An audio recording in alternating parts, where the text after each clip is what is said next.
Eu gostaria de que nós nos colocássemos em pé nesse momento e pudéssemos abrir a palavra de Deus em Marcos capítulo 1, por gentileza, Marcos capítulo 1, depois em Mateus capítulo 8, você vai botando os dedinhos aí para separar as páginas, e depois em Lucas capítulo 5, não vai ser muita coisa, mas 3 textos muito importantes, e eu gostaria que você, eu vou repetir depois a cada texto, que você depois, enquanto eu lesse, você prestasse bem atenção nos detalhes desses 3 textos, eles contam a mesma história.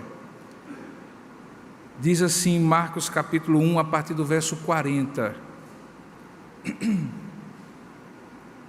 Marcos 1, verso 40. Aproximou-se dele, referindo-se a Jesus, um leproso, rogando-lhe de joelhos: se quiseres, Senhor, podes purificar-me. Jesus, profundamente compadecido, estendeu a mão, tocou e lhe disse: eu quero, fique limpo. No mesmo instante, lhe desapareceu a lepra e ele ficou limpo.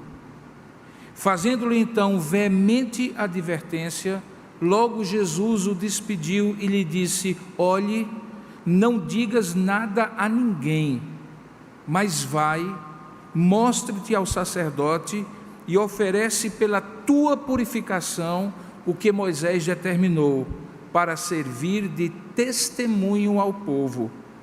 Mas tendo ele saído, entrou a propalar muitas coisas e a divulgar a notícia, a ponto de Jesus não mais poder entrar publicamente em qualquer cidade, mas permanecia fora, em lugares ermos, e de toda parte vinham ter com ele. Agora abra Mateus capítulo 8, a partir do verso 1, nós vamos ver como essa mesma história é contada por um outro evangelista, que é o evangelista Mateus. Mateus capítulo 8, a partir do verso 1. Diz assim: ora, descendo ele, referindo-se a Jesus, do monte, grandes multidões o seguiam. E eis que um leproso, tendo se aproximado, adorou, dizendo: Senhor, se quiseres, podes purificar-me. E Jesus, estendendo a mão, tocou-lhe, dizendo: quero, fica limpo. E imediatamente ele ficou limpo da sua lepra. Disse-lhe então Jesus: olha, não digas a ninguém, mas vai, mostra-te ao sacerdote e faça a oferta que Moisés ordenou, para servir de testemunho ao povo. Agora eu gostaria que você abrisse em Lucas capítulo 5, a partir do verso 12, e nós vamos ler como o terceiro evangelista, Lucas, conta essa mesma história. A partir do verso 12, 5, a partir do verso 12. Aconteceu que, estando ele numa das cidades, veio à sua presença um homem coberto de lepra. Ao ver a Jesus, prostrando-se com o rosto em terra, suplicou-lhe: Senhor, se quiseres, podes purificar-me. E ele, estendendo a mão, tocou-lhe, dizendo: quero, fica limpo. E no mesmo instante lhe desapareceu a lepra. Ordenou-lhe Jesus que a ninguém o dissesse, mas vai, disse ele, mostra-te ao sacerdote e oferece pela tua purificação o sacrifício que Moisés determinou, para servir de testemunho ao povo. Porém, o que se dizia a seu respeito cada vez mais se divulgava, e grandes multidões afluíam para o ouvirem e serem curados de suas enfermidades. Ele, porém, se retirava para lugares solitários e orava. Que Deus abençoe a sua palavra lida. Amém. Curva a sua cabeça por um instante, vamos falar com o Pai. Senhor nosso Deus e nosso eterno Pai, nós louvamos e bendizemos o Teu nome, por estarmos aqui na Tua presença, Te adorando, Te bendizendo, Te oferecendo culto, lendo a Tua palavra, falando contigo em comunhão com os nossos irmãos. Que privilégio, Pai, no domingo, que é Teu dia, dia de descanso de todas as outras atividades que fazemos nos 6 dias da semana, o Senhor nos dá a oportunidade de Te adorar e iniciar esta semana na Tua presença. Que privilégio, Pai. Louvado seja o Teu nome, porque estamos aqui para ouvir a Tua voz também. E ao ouvir a Tua voz, nós pedimos que não apenas aquilo que já foi lido e que já seria suficiente para falar aos nossos corações, mas a exposição da Tua palavra seja usada pelo Teu Espírito para falar conosco. Senhor, ouvimos a Tua voz na leitura, pedimos, fala conosco nesse momento em que nós iremos ministrar a Tua palavra. É assim que nós Te oramos, em nome de Jesus. Amém. Podemos sentar, irmãos. Queridos, nessa pandemia que já se alonga há tantos meses, a nova controvérsia é a vacina. Se é a vacina A, B, C, se vai começar em dezembro, só em janeiro, se vai custar tanto ou tanto, se é melhor que dá 95% de possibilidade de imunidade, ou aquela que dá 92%, se vai ser uma dose, se vai ser 2 doses. O fato é que, no meio dessa pandemia que já teve tantas controvérsias, a expectativa é que esta vacina traga imunidade. Todos os cenários que as instituições, as pessoas, as famílias, o próprio país, na verdade, os vários países fazem acerca da volta à normalidade das atividades, passam por essa variável. E a variável é quando a vacina será disponibilizada. Quando nós poderemos, tomando a vacina, estarmos imunes ao coronavírus? De maneira muito simples, na cabeça de muitas pessoas, a vacina será um salvo-conduto para não pegar a doença. De fato, quando a gente pensa em imunidade, a gente imagina que a vacina é um recurso preventivo. Daí a ideia de imunidade. Diferentemente de um remédio, que é um recurso curativo, ou pelo menos paliativo. Mas quando uma doença como essa traz males que vão para além do orgânico, para além do biológico, seria uma vacina a solução para que a vida voltasse ao normal? Acredito que não. Certamente ela é o mínimo para que, por exemplo, a gente de repente consiga ver de novo o sorriso das pessoas e o rosto completo das pessoas e possamos voltar a nos abraçar. Mas as sequelas, e não apenas físicas, mas psicológicas, sociais, das mudanças nas relações, elas estarão aí por um tempo, tenho certeza disso. Imagine você numa situação típica que antes você encarava com a maior naturalidade, de estar num ambiente fechado e alguém espirrar. E que você simplesmente, por não estar próximo, talvez imediatamente próximo, nem consideraria como um perigo. Hoje já não vai ser mais assim, pode ter certeza disso. Nunca mais o espirro de uma pessoa dentro de um avião ou num ambiente fechado será a mesma coisa. A gente sempre se voltará meio que desconfiado, cobrirá talvez o rosto, a boca, o nariz, olhará quase como que numa repreensão social, como acontece hoje, né? Parece que alguém que espirra, que tosse perto da gente, está cometendo um crime. A gente olha assim, franze a testa, coloca aquele olhar punitivo, dizendo assim: você está doente e está aqui perto de mim? Ou alguma coisa parecida. É porque, de fato, queridos, nem todas as doenças se curam com um remédio e nem todas as doenças se evitam com a vacina. Há consequências de doenças que trazem, como eu falei, males psicológicos, sociais, econômicos e até espirituais. No texto que nós lemos em 3 narrativas diferentes, nós nos encontramos com talvez aquela doença que tem uma multiplicidade de dimensões jamais vista nas páginas das Escrituras Sagradas. E eu estou falando da lepra, hoje chamada hanseníase, mas que naquela época era chamado simplesmente de lepra.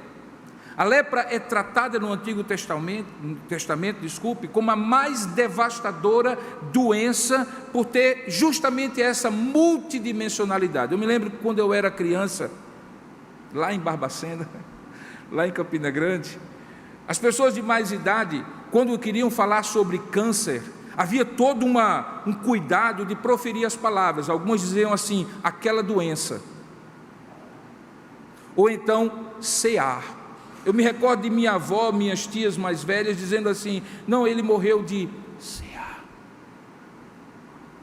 porque há bem pouco tempo atrás era o câncer que era a grande vilã das doenças. Hoje as pessoas falam de câncer com uma certa naturalidade, embora ela seja talvez a mais letal de todas as doenças, por ser uma desorganização celular, por ser alguma coisa que muda completamente sem que a gente perceba, e de repente acontece aquele fato de estarmos tomados por aquela doença.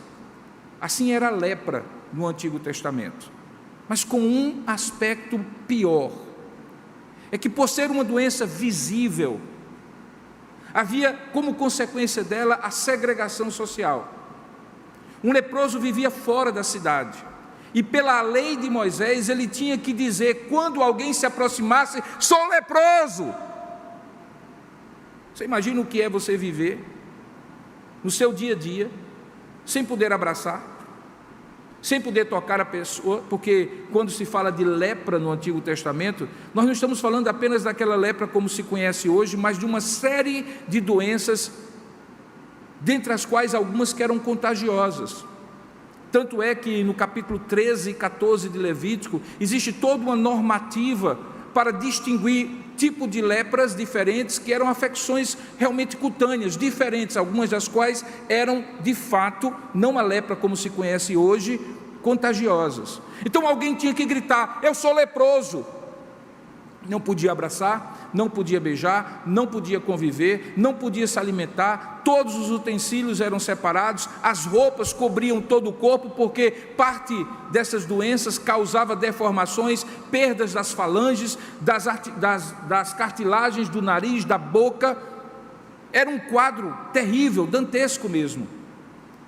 E principalmente havia aquela relação que no Antigo Testamento era feita da lepra com o pecado, e muita gente não entende, porque quando algum pregador fala que a lepra simbolizava o pecado, as pessoas imaginam que o pregador está dizendo é que as pessoas imaginavam que se fulano de tal estivesse leproso, era porque ele havia pecado particularmente. Não, o simbolismo da lepra como pecado é pelo fato de que ela tem justamente as características típicas de que o pecado fala. Ela separa, porque o salário do pecado é a morte, e morte é separação. Ela produz efeitos os mais diversos no corpo e na alma das pessoas. Ela exclui as pessoas do convívio, e ela representa principalmente uma impossibilidade de estar em culto. Sim, porque o leproso, entre outras coisas, não podia vir para a sinagoga, não podia vir para o templo. Agora imagine uma pessoa que era efetivamente crente, entende? Uma pessoa crente mesmo, e eu imagino que algumas das pessoas que estão aí me assistindo pelo YouTube, pelo Facebook da igreja, pelo Instagram do CS Lewis BR, certamente gostariam de estar aqui, mas talvez por fazerem parte do grupo de risco ou com alguma comorbidade não podem estar. E cada domingo que passa, o desejo de estar aqui é muito ruim quando é impossível de estar aqui. Agora imagine um leproso que não tinha nenhuma expectativa que algum dia pudesse estar no templo, porque nós temos uma expectativa, afinal de contas, se Deus quiser, essa igreja estará de novo cheia, de vocês que estão aqui e vocês que estão nos assistindo e outros tantos que Deus trouxer. Havia uma expectativa, quando a vacina, como eu tenho falado, chegar, voltaremos à normalidade, mas o leproso não.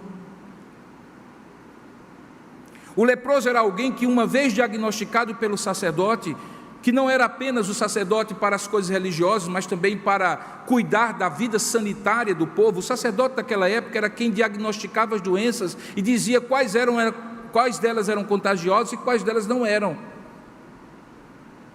Portanto, quando alguém se via diagnosticado pela lepra, a primeira coisa que o sacerdote dizia é: você está impuro para estar no templo.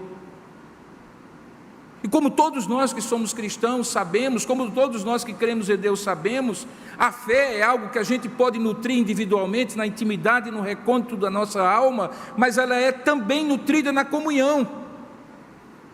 De modo que alguma pessoa que era leprosa poderia, sem dúvida alguma, se sentir um aleijado espiritual, porque tinha um lado da sua espiritualidade que era possível de ser nutrida. Ele podia orar, ele podia ler a lei do Senhor, ele podia fazer suas devoções individuais, mas o outro lado não era, porque ele não podia estar junto, ele não podia oferecer os sacrifícios, ele não podia conviver com os irmãos. Assim era a vida de um leproso. No episódio que nós lemos, em Mateus capítulo 8, Marcos capítulo 1 e Lucas capítulo 5, nós vamos encontrar a história de um leproso, dentre outros, que Jesus curou. E por que eu escolhi esta história para continuar neste episódio da série 4 Olhares, nessa temporada que eu estou falando dos encontros de pessoas com Jesus, para ilustrar aquilo que eu gostaria de compartilhar com os irmãos sobre cura integral e testemunho. Esse é o tema da mensagem. Porque essa é a única história e a única cura de lepra que é narrada por 3 evangelistas. E como nós estamos nessa série 4 Olhares, sempre tentando ver os olhares diferentes de Mateus, Marcos, Lucas e João, para mim serve bastante essa história para mostrar como Mateus, Marcos e Lucas, João não conta essa história, contam essa narrativa. E eu poderia dividir o meu sermão em 2 partes: o que é que eles contam e que é comum aos 3, e o que cada um conta de maneira diferente. Por exemplo, um deles diz que Jesus estava descendo do monte, e o outro diz que ele passava por uma cidade. A gente complementa e diz assim: ele, ao descer do monte, passando por uma cidade, fez um milagre. Aquilo que aparentemente as pessoas dizem ser contradição, na verdade são enfoques diferentes, e por isso a série é 4 Olhares. Mas há coisas em comum que é o que eu chamo a atenção, porque esse que é o primeiro milagre contado por Mateus, é o primeiro milagre que Mateus conta. E Mateus não é muito de contar milagres, porque, como você sabe, o olhar dele é provar que Jesus Cristo é o Messias. Então ele prefere contar profecias que se cumpriram, fazer menções ao Antigo Testamento, usar termos que os judeus pudessem identificar com Jesus como sendo o Messias. É mais Marcos e Lucas, e particularmente Marcos, que conta muitos milagres para mostrar o poder de Deus. Lucas, por ser médico, é o texto que normalmente você vai em busca dos pequenos detalhes.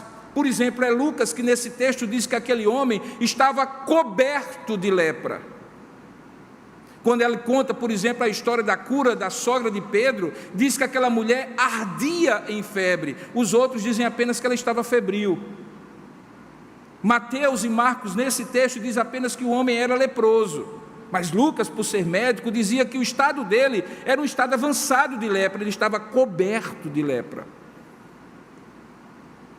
Mateus então conta esse como é o primeiro milagre, mas quando você pega os outros evangelistas, você descobre que essa história é a sequência de uma série de milagres. Primeiro, Jesus tinha transformado água em vinho. Esse sim é o primeiro milagre que os 4 evangelhos contam, está lá em João capítulo 2. Depois Jesus havia curado o filho de um oficial do rei, também João é quem conta no capítulo 4. Marcos e João contam um terceiro milagre: Jesus havia expulsado o demônio na sinagoga em Cafarnaum, a cidade de Pedro. Depois, naquela mesma cidade, na sequência, ele curou a sogra de Pedro. Alguns maliciosamente dizem que é por isso que Pedro negou Jesus na cruz, porque curou a sogra dele, mas não é verdade, não tem nada a ver uma coisa com a outra. Depois ele faz a pesca maravilhosa sobre a qual eu falei na última vez que ministrei. E então os 3 contam a história da cura desse leproso. Então Mateus conta como sendo o primeiro milagre, porque ele não é muito de contar milagres. Mas quando você junta os outros 3 evangelistas, você descobre que esse, na verdade, não é o primeiro, mas o segundo, terceiro, quarto, quinto, sexto milagre de Jesus.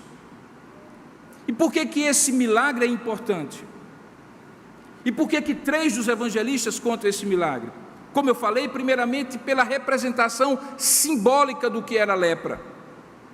E segundo, porque ele permite nos ver o que Jesus queria fazer por meio dos milagres. Sim, porque os milagres não eram um fim em si mesmo.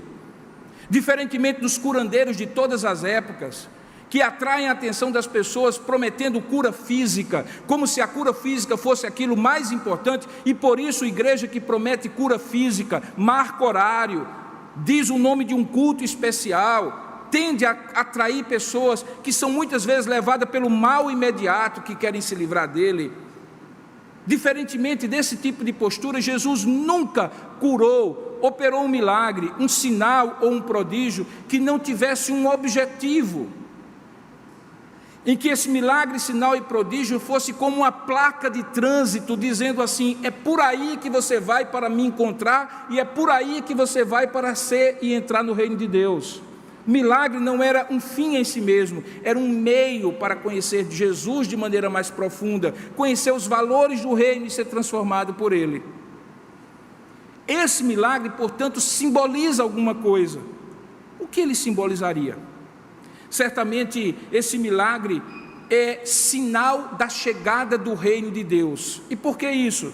Porque se você abrir a palavra de Deus em Mateus 11 e Lucas 7, você vai descobrir que João Batista, quando estava preso, ouvindo da prisão que alguém tinha feito milagres, sinais e prodígios, e que esse alguém era Jesus, ele manda dos seus discípulos para perguntar a Jesus as seguintes palavras. Eu estou lendo o texto de Mateus 11:3. Ele diz assim: vão até ele e diga assim: és tu aquele que estava para vir, ou havemos de esperar outro? Isso aí se referia ao Messias, ao prometido. Em outras palavras, ele estava perguntando: tu és o Messias ou havemos de esperar outros? Porque eu vim para anunciar o Messias, e eu sei que eu não sou Messias. Pode ser que tu também sejas alguém que está anunciando o Messias. És tu aquele que haveria de vir ou devemos esperar outro? E qual é a resposta de Jesus para provar a João Batista que não haveria outro, que ele era o Messias? Olha o argumento que Jesus usa. Ele diz assim: e Jesus respondendo disse-lhes: vão e anunciem a João o que vocês estão ouvindo e vendo. E o que é que eles estavam ouvindo e vendo? Que os cegos veem, os coxos andam, os leprosos são purificados, os surdos ouvem, os mortos são ressuscitados, e aos pobres está sendo pregado o Evangelho. Eram sinais do reino de Deus que estava chegando. Portanto, esta cura do leproso é um sinal de que o reino de Deus estava chegando na vida dele, como um símbolo de que o reino de Deus estava chegando a todos que haveriam de crer. E aí eu quero juntar os dois conceitos para começar o sermão, que eu estou tentando explicar para você por que esse sermão é importante nesse momento, quando a gente quer falar sobre cura integral e testemunho. Porque veja, no primeiro momento eu falei para você como a lepra era símbolo do pecado, no sentido de como ele se arraiga em todas as dimensões da vida e separa. Do mesmo jeito que o salário do pecado é a morte, a lepra simboliza essa separação do homem para com Deus e de todas as outras coisas. O que é que um sinal de cura da lepra significaria para alguém que pela lepra está separado de Deus e de todos? Que essa cura integral vai restabelecer não apenas a relação dessa pessoa com Deus, mas vai ser uma cura integral para restabelecer a sua vida por inteiro, e isso será testemunho para as pessoas. E é nessa perspectiva que você precisa compreender esse texto, porque tem uma partezinha dele que você pode facilmente se encalacrar ali e não entender. É quando Jesus diz: não conte a ninguém, e ele vai lá e conta, e você diz assim: espera aí, o homem acabou de ser curado, Jesus deu uma ordem explícita, ele vai lá e desobedece? Como entender isso?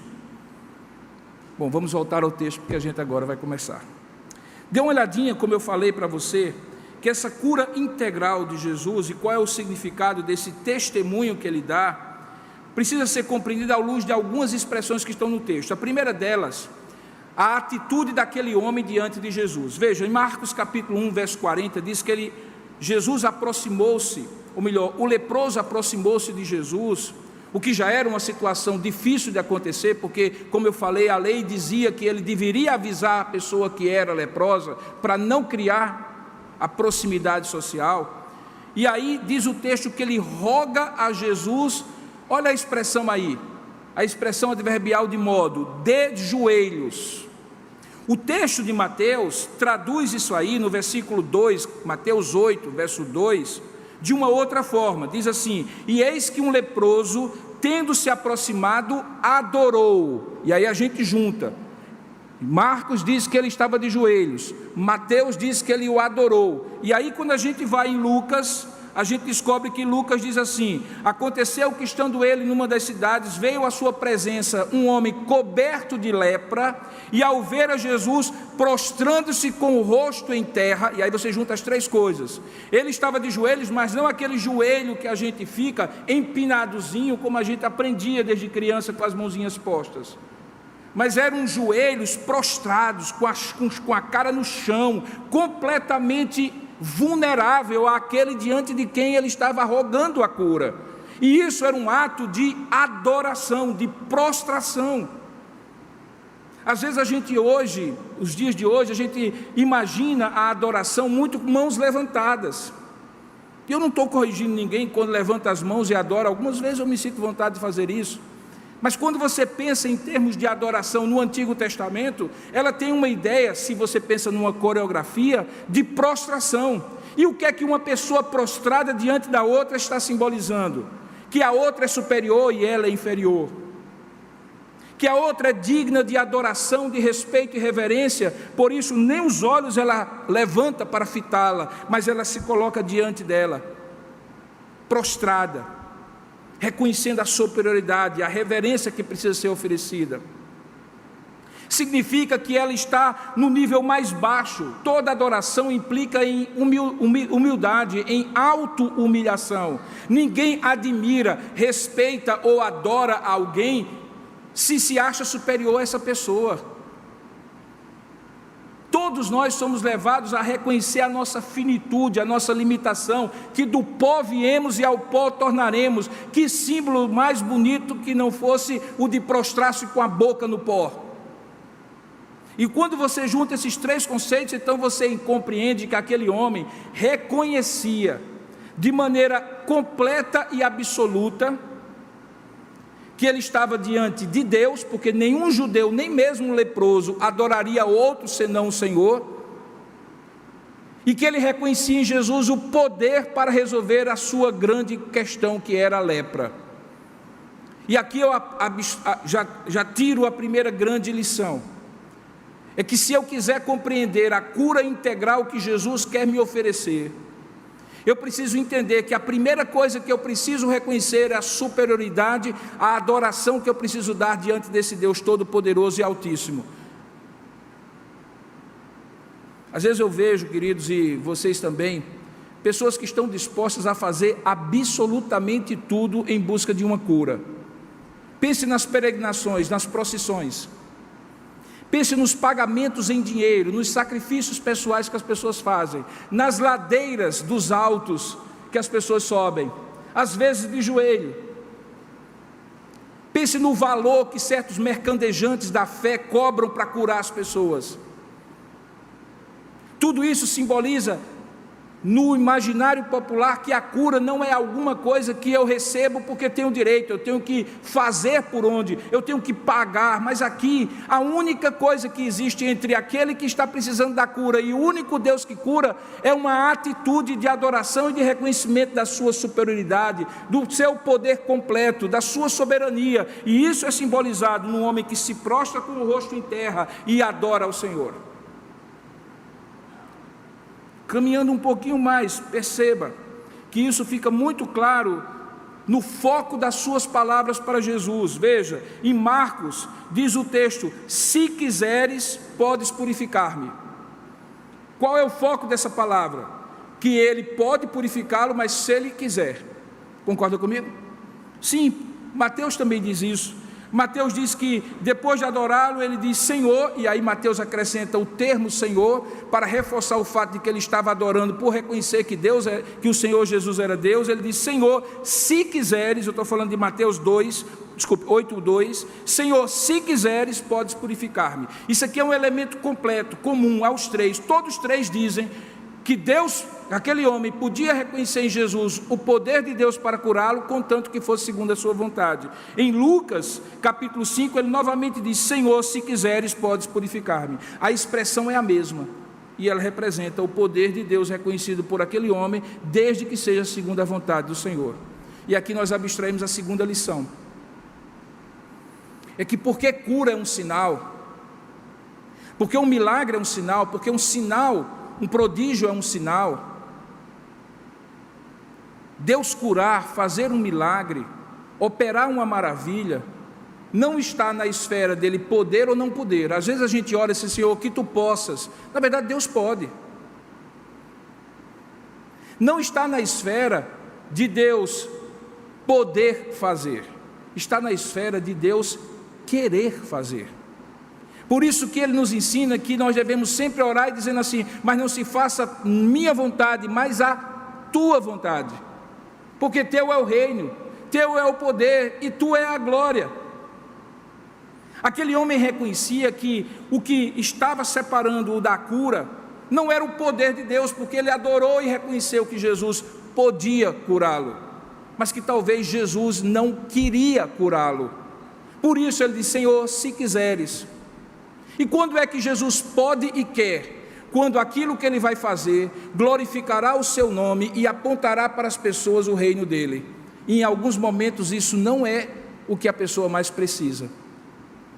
É curioso dizer isso numa época de uma pandemia, né? Mas para um pouquinho e pense. O que significa toda essa situação?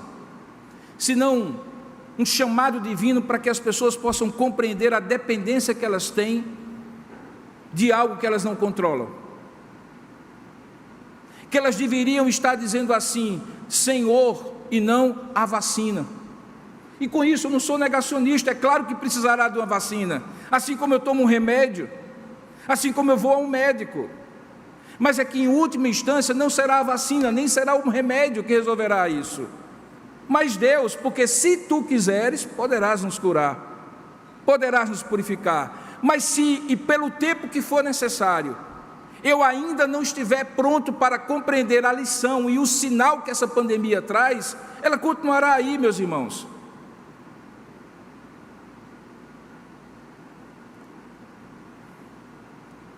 Quando Deus jogou as 10 pragas no Egito, Ele jogou para humilhar os deuses do Egito e para mostrar que Ele estava separando para si um povo, a quem Ele iria cumprir uma palavra 430 anos anteriormente dada a Abraão, pelo meio de Moisés, e que aquele povo iria sair e adorá-lo como um povo escolhido para ser luz para os gentios. As 10 pragas não era um narcisismo cínico de um Deus que queria mostrar poder, mas era uma demonstração de que Ele estava no controle e que as pessoas deveriam se prostrar e adorar como aquele leproso fez. E o que eu vejo hoje é os telejornais, as revistas, os sites de internet dizer assim, vamos confiar na ciência, vamos confiar na ciência. E olha, eu não sou anticientificista, ou melhor, eu não sou anticientífico, eu sou anticientificista. E qual é a diferença? É porque a ciência não pode ser a deusa do século 21. Assim como os pobres e podres poderes dos políticos também não podem, porque nós poderíamos estar numa outra situação se o coração dos poderosos não fosse esse coração pecaminoso que nós encontramos. Todos nós sabemos o que está acontecendo na guerra política dessas pessoas. Vamos confiar neles, nos poderes, podres poderes, na ciência que muda a qualquer instante, que tem a sua limitação de descobertas e produção científica? Não. Por isso, se quiseres, podes purificar-me, vale muito para essa época de hoje. Porque nessa época de hoje eu preciso, Senhor, dizer: Senhor, se tu quiseres, essa vacina estará pronta amanhã. E se tu quiseres, tu podes curar todo esse mundo sem vacina.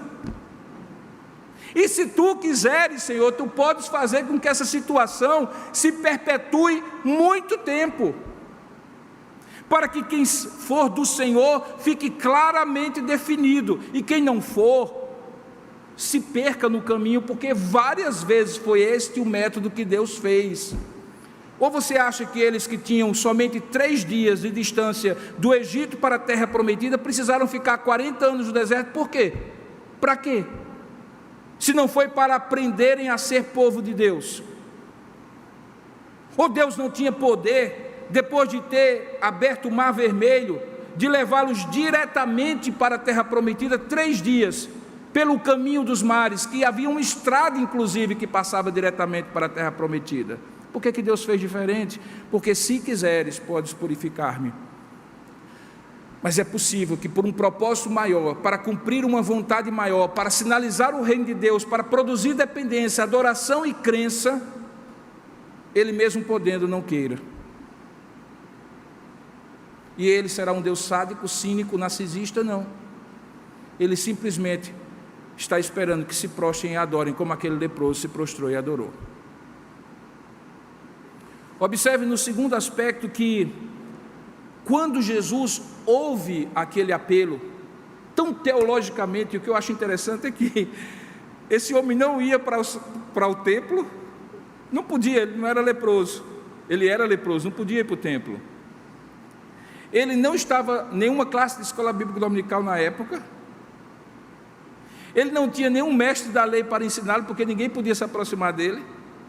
E esse homem tem uma convicção tão teologicamente saudável, que só pode ter sido por revelação divina a ele, porque ele diz: Senhor, se quiseres podes purificar-me. E Jesus, percebendo e sabendo que aquele homem estava teologicamente certo, existencialmente carente dele, espiritualmente centrado no propósito maior daquilo que ele estava pedindo, o que Jesus responde?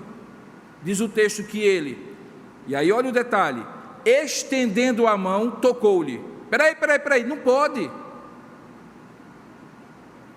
Não podia.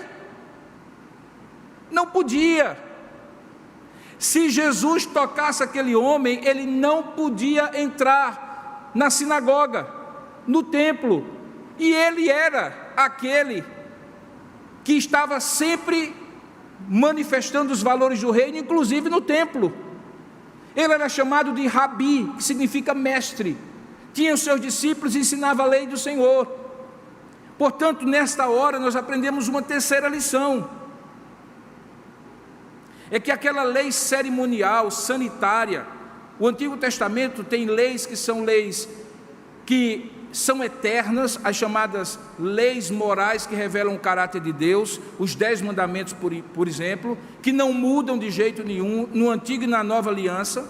Existem leis que nós chamamos leis temporárias, relacionadas aquele simbolismo que no Antigo Testamento apontava para Cristo, os sacrifícios, as vestes dos sacerdotes, o templo, quantas medidas, que material, tudo aquilo era símbolo da própria existência de Deus, do que Jesus revelaria. E existe uma série de códigos: código sanitário, código de uso da terra, código penal, código civil, que serviam para aquela época, quando um povo estava se formando, havia deixado o Egito, onde era apenas uma parcela da população, e haveria de estar na terra prometida sendo um povo, que precisava regular ali as relações sociais. Esta lei de Levítico 13, 14, a lei da lepra, era uma lei sanitária. Por isso que ninguém pode argumentar que a Bíblia está ultrapassada, dizendo assim: vocês cristãos deveriam então pegar os leprosos e separar, deviam fazer isso e aquilo outro. Olha, eles estão falando de leis que de fato eram para aquela época. E por que eram para aquela época? Porque naquele momento o povo precisava delas nos termos que o povo podia entender. Jesus, no entanto, relativiza isso, porque era uma lei relativa àquela época. E ele então estende a mão e toca, e veja o que é que ele diz: eu quero. na primeira pessoa, eu quero. Poucas vezes você vai ouvir Jesus dizendo assim, eu quero. Era uma resoluta vontade de Jesus. Ele perguntou, se quiseres, eu respondo, eu quero. Não questionasse se eu posso, então eu não vou falar sobre o eu posso. Perguntaste se eu quero, fique limpo. E aí acontece algo extraordinário, porque os três usam a mesma expressão, embora traduzida de maneira diferente. Lucas capítulo 5 diz, e no mesmo instante. Marcos capítulo 8 diz, e imediatamente. E Mateus capítulo 1 diz, no mesmo instante. Você vai encontrar milagres que Jesus faz, que são progressivos. Aquele homem cego, por exemplo, que Jesus cospe na areia, faz uma lamazinha e coloca nos seus olhos, uma espécie de tamponamento dos seus olhos, é progressivamente curado. Mas a maioria dos milagres de Jesus acontecem imediatamente. Existe um senso de urgência para que a pessoa imediatamente associe o milagre ao poder de Deus, e o poder de Deus à necessidade dela voltar-se para Deus.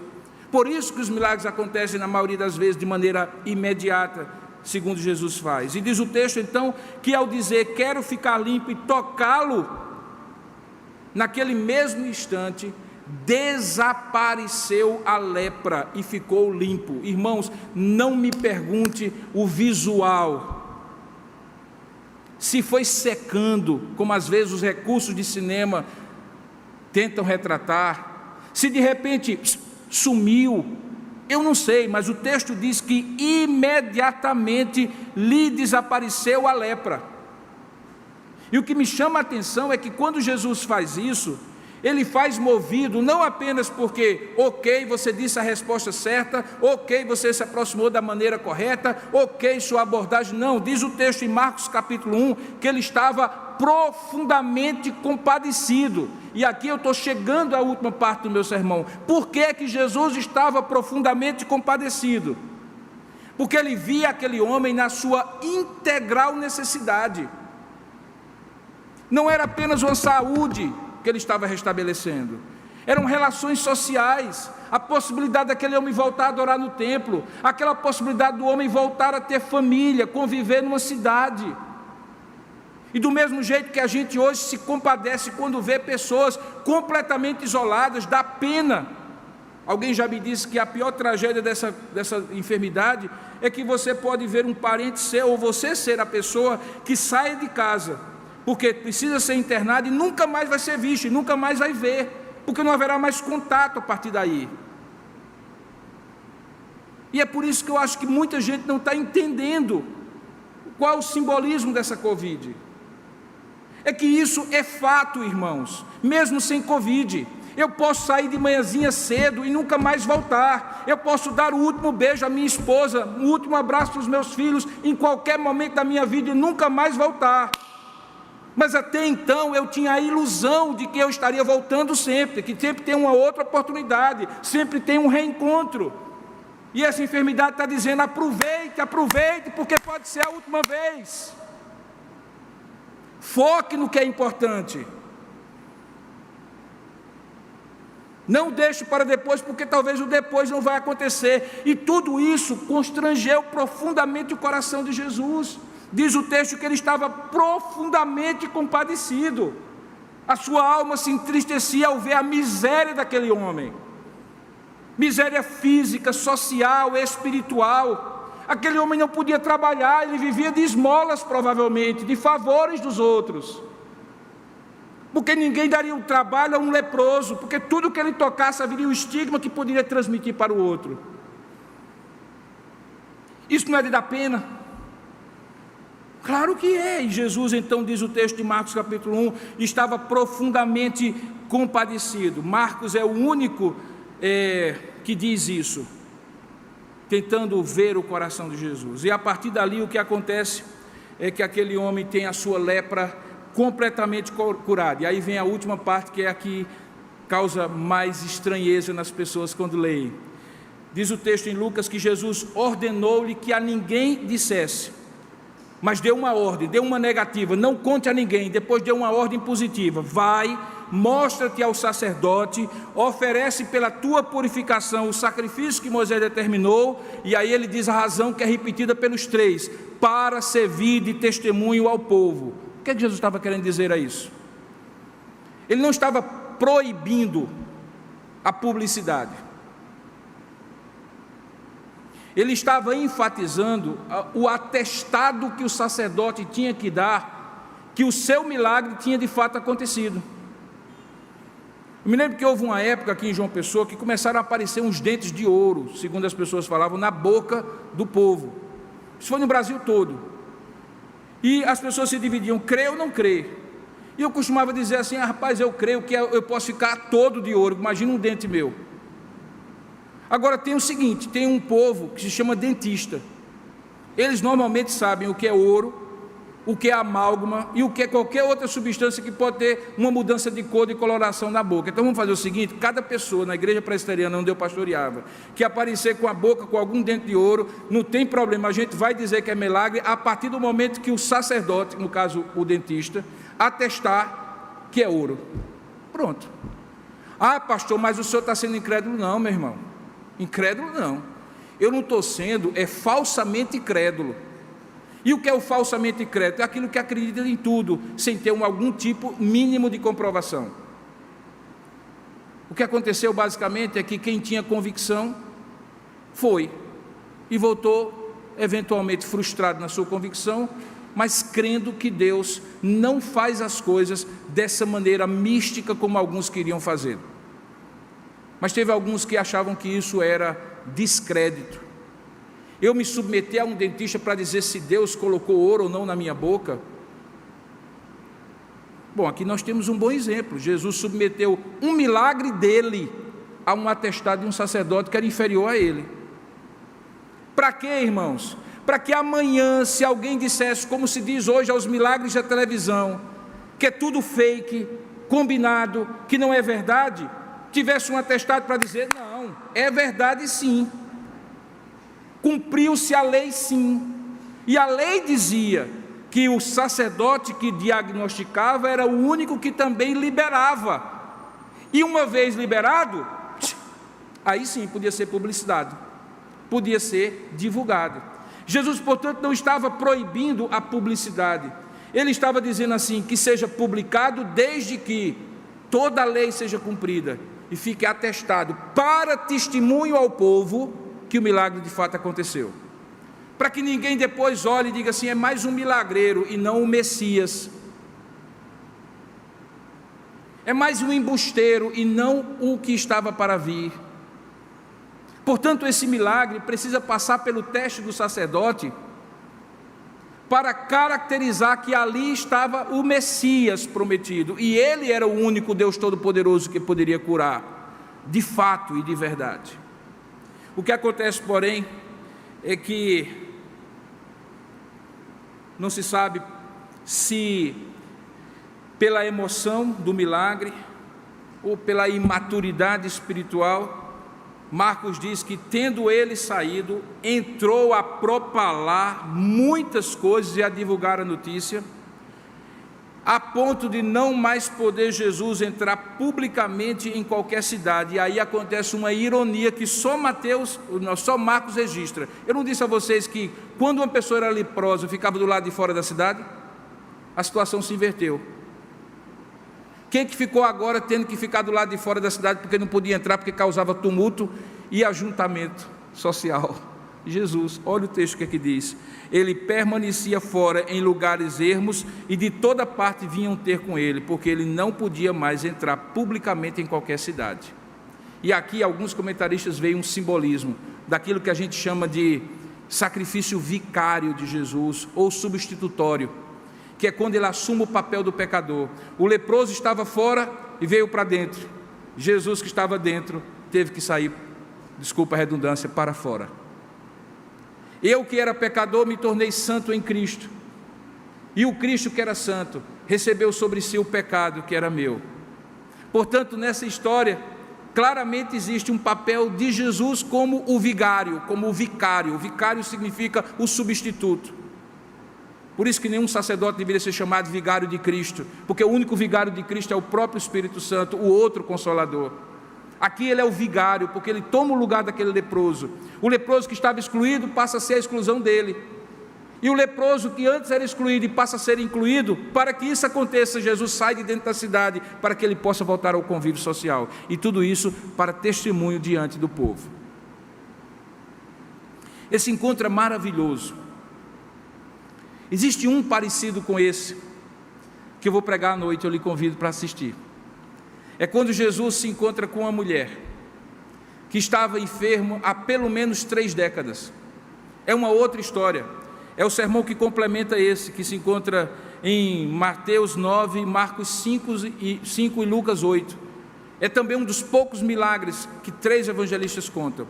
Mas ele vai falar de algo muito interessante, parecido com o que ele acontece com o leproso.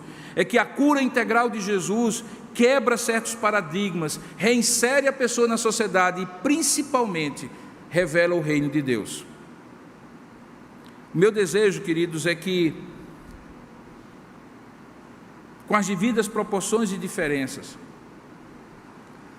nós não caiamos no equívoco de colocar a nossa esperança, nossa expectativa em qualquer coisa, a não ser num fato, é que se tu quiseres, tu podes purificar-me. Porque foi exatamente isto que esse milagre ensinou, que a cura integral de Jesus, para testemunho diante do povo, é algo que só Ele pode fazer, quando Ele quiser, como Ele quiser, da maneira que Ele quiser, a quem Ele quiser.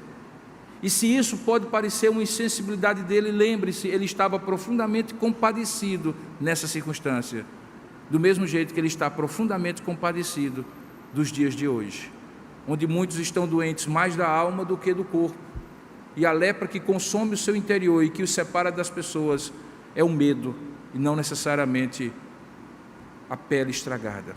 Que Deus possa abençoar a cada um de vocês, a cada um de nós. Eu os convido para a segunda parte desta abordagem, falando sobre a cura integral de Jesus, hoje à noite às 18 horas.